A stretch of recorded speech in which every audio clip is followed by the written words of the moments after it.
morning. It's Sunday morning, April 13th, 2025. I'm glad that you're all here, though you're not here right now. You will be later, as the Spirit leads to open this channel up and release it to some that would receive it. So far, no one has been unable to receive any of my videos except one.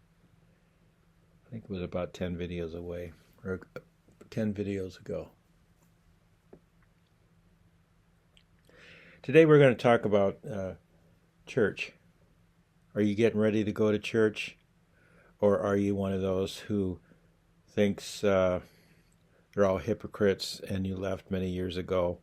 Or you might be one of those who believes the church age is over and that it's just a bunch of a gathering of people for social occasion. It's a gathering. It certainly is that. If you go to the churches, and a lot of people know each other, been there, going there for many years, they're old friends.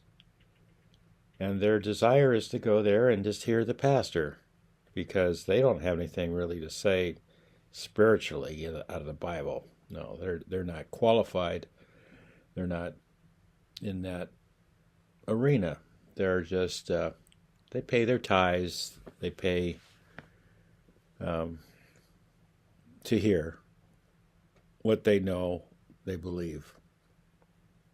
Something strange doctrine comes out, they're not too sure about it. So a few of them might search the scriptures to see if it's so, but most of them are not able to find the books in the Bible that is referred to in the sermon, because they are not interested. It's like going to the doctor. Some people just believe everything the doctor says and prescribes without checking it out. And for that reason, many people have died and have experienced the side effects unto death from prescriptions. But life goes on. People die and people live, and then they die. Circle of life. Some died tragically, suddenly, without warning. Others die slowly, languishing in the bed of affliction. When you wrap it up, all is vanity and vexation of spirit, as Solomon said. And as we grow in grace and in the knowledge of Jesus Christ, we become more aware of the sinfulness of flesh, and that denying ungodliness and worldly lust really is for our own good and spiritual well-being. And if we don't exercise our spiritual senses, we are like babes in understanding, and we cannot receive the strong meat of the word. Therefore, we faint. And we don't stand when we're facing the enemy. When the enemy comes in like a flood, we have no clue. It's him. And we become busier in our lives to stave off the thoughts of despair. We find new things to keep busy as it chokes the word, and we stray farther away from the gospel of Jesus Christ because we aren't in the scriptures. We know not the scriptures nor the power of God. So we struggle around, and then we think, I need to go to church. I need to find refuge. And so you go into the church after 25, 30 years not being there, and you can't believe how much it's changed. instead of a choir, there's just people standing up on the platform dressed in casual, not even that dress, some very, very informal. Leading scriptures, songs, maybe some scriptures, very few. Most songs they could be love songs. God is not even in it. And of course you have your guitars and you have your pianos. Your electric instruments and your women singing in their shrill voices with their hands lifted up.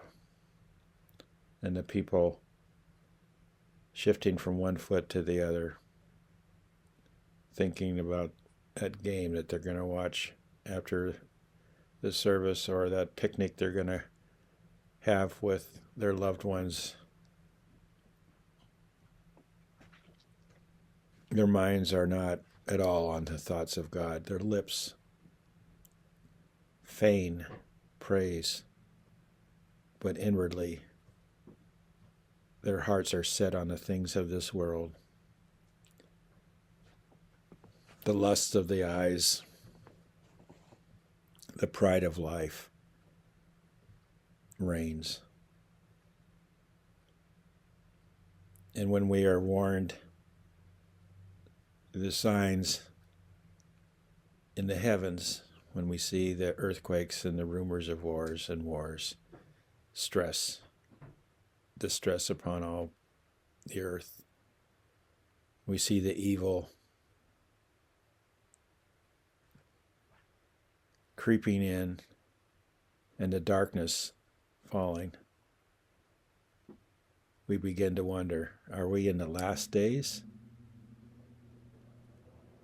Certainly we are in some kind of sorrow, beginnings of sorrow, Jesus said. Where if it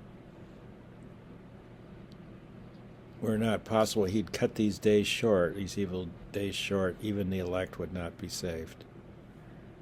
Because it's the hour of temptation that has come upon the whole world. And unless we have Christ in our hearts, we will yield to that temptation and be damned.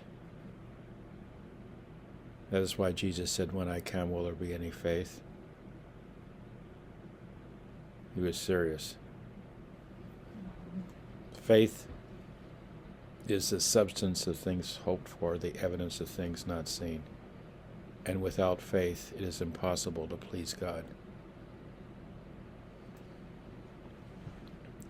So you go to your church, find your place in the congregation, and listen to the smooth words and fair speeches of the educated pastor.